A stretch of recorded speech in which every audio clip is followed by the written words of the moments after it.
தயாரிப்பு இல்லாமல் சில பேர் பரிசுக்கு போவோம்ல, அது மாதிரி ஃப்ரீயாக அவர் பாட்டுக்க நாங்கள் எப்படி விளையாட போவோம், நாங்கள் எப்படி அன்பேவா படம் பார்த்தோம். உண்மையிலேங்க அந்த அன்பேவா படத்தில் நீங்கள் எம்ஜிஆர் படம்லாம் பார்த்தீங்கன்னா அது ஏவிஎம் தயாரிப்பு படம். அந்த படத்தை டைரக்ட் பண்ணவர் வந்து ஏசி திருலோச்சந்திரன். அப்போ இந்த எம்ஜிஆர் வச்சு எடுக்கலன்னு சொன்னோடனே அந்த திருலோச்சந்திரன் சொன்னாங்க, எம்ஜிஆர் வச்சு எடுக்கிறது தான் கஷ்டங்களாக இருக்குன்னு, நீ போய் கதை சொல்லுவாங்க அப்படின்னு. இவர் போனதுன்னா அவருக்கு சொல்லியிருக்காரு, இந்த படம் நீங்கள் ஒத்துக்கிறதுலாம் ஒத்துக்குங்க, இல்லைன்னா ஒத்துக்குங்க, இதில் நீங்கள் ஏழைகளுக்கு உதவி செய்ய முடியாது. எல்லா படத்துலையும் அதை செய்வார். அது மட்டும் இல்லை, எல்லா படத்துலையும் ஏதாவது ஒரு ஆபத்து தான், எங்கே இருந்தாலும் ஆலமரமே இருக்காது, விடுதலை வருவார். பார்த்துருக்கீங்களா? வந்து யாரையாவது காப்பாற்றுவாங்க, குறிப்பாக பெண்களை காப்பாற்றுவாங்க. அவங்க நன்றிப்பாங்க, என் கடமையை தான் செஞ்சேன் அப்படிப்பாங்க. அவர் தான் 24 ஷூட்டியை போட்டுருக்காங்க, யாரையும் காப்பாற்ற முடியாது. இதில் நீங்கள் ஏழை இல்லை, முக்கியமாக நீங்கள் பணக்காரர், உங்கள் அம்மாவை கிடையாது, தாய்ப்பாசம், இந்த சென்டிமெண்ட்ஸ்லாம் கிடையாது. ரெண்டாவது நீங்கள் தான் ஓடி ஓடி காதலிக்கணும்.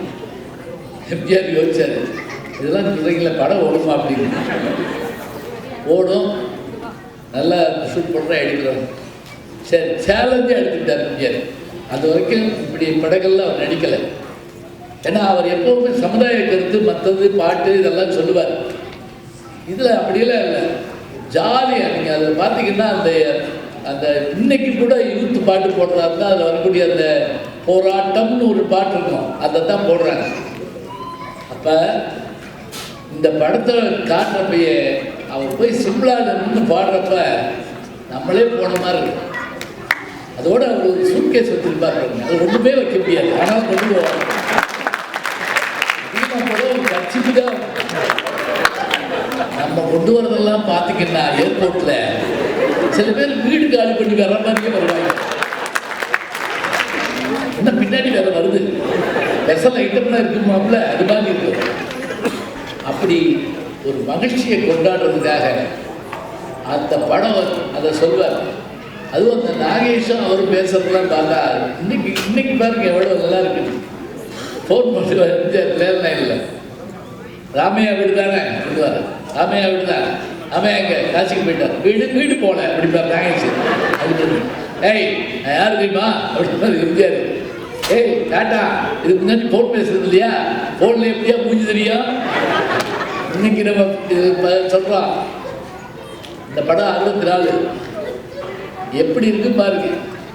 அப்போ அந்த மாதிரி வெளியில் போகிறப்பே ஒரு சந்தோஷம். இன்னொன்று சொன்னார் பாருங்க, கிரிக்கெட் என்ன கிரிக்கெட்டு 11 22 பேர் 5-6 பால் உட்காந்து பேசுவோம்.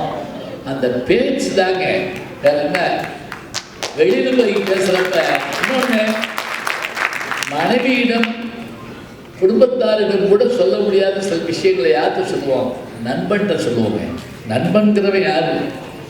கண்ணீர் வந்தால் துடைப்பது உறவாக இருக்கலாம், கண்ணீரே வராமல் தடுப்பது தான் நட்பு. அதுதான் உறவுக்காரர் கூட சில சமயம் கோச்சுக்குவாங்க, என்ன பத்திரிகையில் பேரை சின்னதாக போட்டுருக்க அப்படின்ட்டு போயிருப்பாங்க.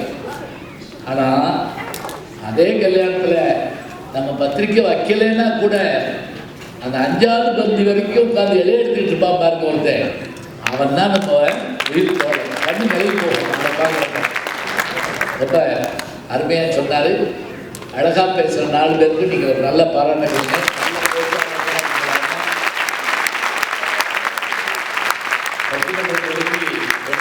மேலாச்சு அப்படியா அப்படின்னு கிளம்பிடாதீங்க. இந்த 2 மணி நேரமும் ஒரு சினிமா எடுக்கிறதா இருந்தால் எவ்வளோ கஷ்டம் தெரியுங்களா? ஒரு 500 கோடி செலவு. அமெரிக்காவில் போய் படம் எடுக்க வேண்டும். வயசானாலும் ஐஸ்வர்யராஜ் தான் கதாநாயகியா படம் வேண்டும். அப்படின்னாலும் 5 நாள் தான் ஓடுது அந்த படம். இந்த கிழமை போய் பார்த்தா முந்தா நாளே தூக்கி வச்சுக்கிறாங்க, அன்னைக்கு தானே வந்துச்சுக்கிறோம். ஆனால் அந்த 2 மணி நேரமும் இன்னும் நான் பேசி முடிக்கலை. 2 மணி நேரமும் நீங்கள் உட்கார்ந்து கேட்குறீங்கன்னு கேட்டு பார்த்தா நாங்கள் நல்லா பேசி நீங்கள் கேட்டீங்கன்னு நான் சொல்லலைங்க. நீங்கள் நல்லா கேட்டீங்க. இந்த மலர்ந்த முகங்கள் தான் நீங்களை பேச வைக்கிறேன். இதை மாற்றி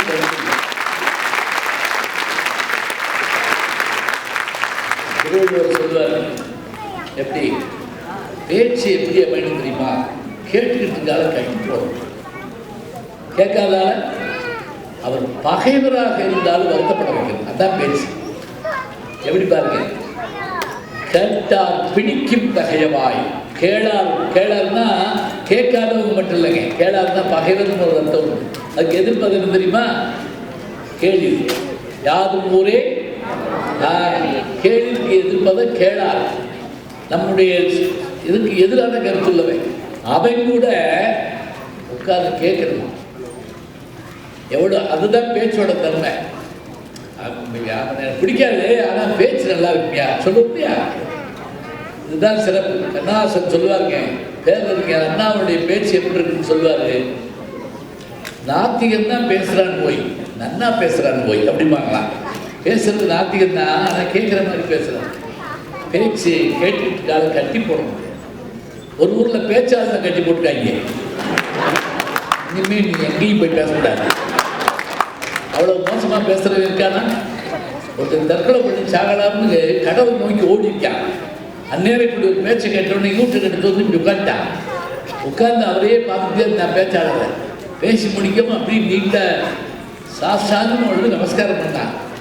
அவர் அவனை எதுக்கு என்னன்னா தற்கொலை பண்ணி சாகுறதுன்னு நினைக்கான். உன் பேச்சை கேட்டேன், திரும்பி வந்துட்டேன். இவர் கண்ணு கலங்கிட்டார், அப்படியே கட்டி பிடிச்சிக்கிட்டாரு.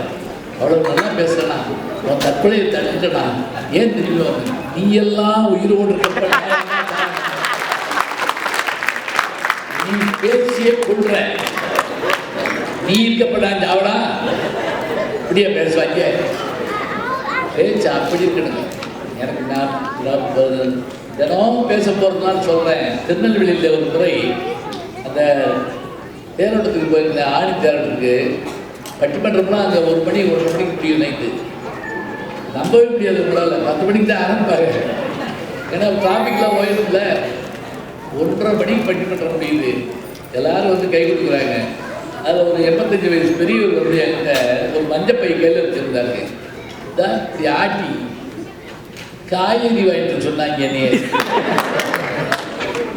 மணி 1:30 எந்த கடை திறந்துருப்பாங்க? நான் வேறு தெரு வழியாக போயிருக்கலாம். நான் அவர் என்னைய திட்டுறாருன்னு நினச்சேங்க, வைத்தாருன்னு நினச்சேன். அவர் சொல்கிறாரு, காய்கறி நாளை கிடைக்குமியா, இந்த தமிழ் நாளை கிடைக்குமா அப்படின்னா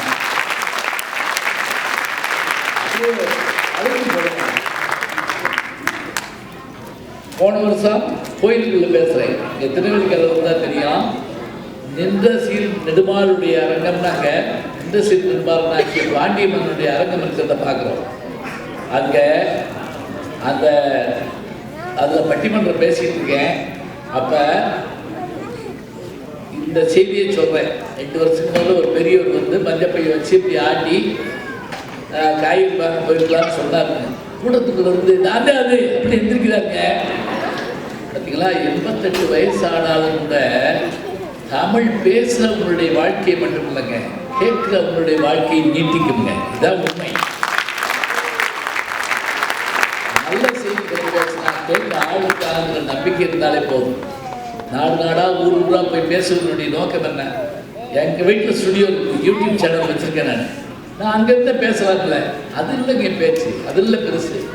இங்கே வந்து ஒவ்வொருத்தரையும் பார்க்குறோம்ல, ஒவ்வொருத்தரையும் பார்த்து சந்தோஷப்படுறோம்ல. நாங்கள் நிறுத்தாங்க ஊருக்கு வந்தோம், உங்களை பார்த்தோன்னே வந்துட்டு பேச அப்படின்னு கேட்க வந்துட்டு சொல்கிறப்ப அவங்க முகத்தில் தெரிவித்த மகிழ்ச்சி இருக்குல்ல, இதை நான் எப்படி யூடியூப்பில் பார்க்க முடியும் சொல்லுங்க பார்க்கலாம். மிக சிறப்பாக இதை ஏற்பாடு செய்த ஜாக்சன்வில் தமிழ் மன்றத்துக்கு என்னுடைய வாழ்த்துக்களை மீண்டும் சொல்லி, இவ்வளவு நேரம் நான் சொல்கிறேன், நம்ம 2 மணி நேரம் குடும்பத்தோடு உட்கார்ந்தாலும் ஒரு விஷயத்தை பார்க்க முடியலைங்க. அப்படி படமும் வர மாட்டேங்குது. என் நேரமும் பயமாக இருக்கு. எதெல்லாம் தேட்டரில் பார்க்கக்கூடாதுன்னு நினச்சோமோ அதை பூரா டிவியில் போட்டுட்றாங்க. அதில் அவங்க ஆடுறத்தில் உள்ளே குதிச்சுருவாங்க போட்டுக்க முடியாது. திடீர்னு ஒரு மோசமான படம் வந்து பாட்ட ஒரு காட்சி வந்துருச்சு, குடும்பமே திகைச்சு போயிட்டாங்க. அப்பா கத்துனாரு, முன்னாடி உட்காந்தவனை பார்த்து, சின்ன பையன் 8 வயசு பையன் உட்காந்துருக்கான், கண்ண போடுறா அப்படின்னு இருக்காரு. அவன் முடியாது, அவங்க அப்பையும் என்ன முடிப்பாங்க. ஏன்னா அவனுக்கு கவலையாக இருக்கு, அப்பா கட்டி போய் பாருங்க. இப்போ பாருங்களேன், இங்கே முடிஞ்சால் குழந்தைகளோட, முடிஞ்சால் சந்தோஷமாக எல்லாரோட சிரிக்கணும், வாய் விட்டு சிரிக்கணும். அதோட எப்பவுமே நான் சொல்லுவேன், சிரிப்புங்கிறது அமங்கலம் இல்லாமல் பேசணுங்க, ஆபாசம் இல்லாமல் பேசணும், இது மனம் நோகாமல் பேசணும். இதுதாங்க அது இலக்கணம். சிரிப்புனா யாரையாவது சிரிப்பு, சிரிப்புங்கிறது என்ன கேள்வி, அந்த நகையுள்ளும் இன்னாம்பார் சொல்கிற போது அதை கேட்குறப்ப நம்ம மகிழ்ச்சி ஏற்படும். இதை நம்ம வெளியில் வாங்க முடியாது. தமிழில் எவ்வளவோ இருக்குது, அவ்வளவும் நம்ம கேட்க முடியும். பட்டிமன்றம்ங்கிறது ஒரு அபூர்வமான ஒரு கலை. உண்மையை சொல்கிறாங்க, ஆய கலைகள் 64 ஏய உணர்வுக்கும் எம்எம்ஐ தூய உருப்பழிக்கு போழ்வாள் என் உள்ளத்தின் உள்ளே இருப்பள் இங்கு வாராது இடர் அப்படின்னு கம்பர் பாடுறார். யார கலைவாணியை பார்த்து ஆய கலைகள் 64 பேச்சுக்கலை ஒன்றுங்க. அந்த பேச்சுக்கலை என்ன தெரியுமா? நாங்கள் என்ன யோசிச்சு பாருங்க, சினிமா கூட அதில் பெரிய பெரிய அரங்கங்கள் இருக்கும், காட்சிகள் இருக்கும், லைட் இருக்கும், எதுவும் இல்லை. 5 பேர் தான். இப்படி ஒன்றும் பேரழகி இல்லை, கோச்சுக்கிறாங்க. ஆனால் இவ்வளவு நேரமும் நம்மளை கேட்க வச்சதுன்னா நல்ல தமிழ் நம்மளை என்ன செய்யுது, ரசிக்க ரசிக்க அப்படியே சந்தோஷமாக கேட்குறப்ப ஒரு புத்துணர்வு. சரி, விஷயத்துக்கு வருவோம். பட்டிமன்றத்துக்கு தீர்ப்பு சொல்லணும். நான் கிராமத்தில் பேசிக்கிட்டு இருக்கப்ப முன்னாடி உட்கார்ந்த ஒரு அம்மா சொல்லிச்சு,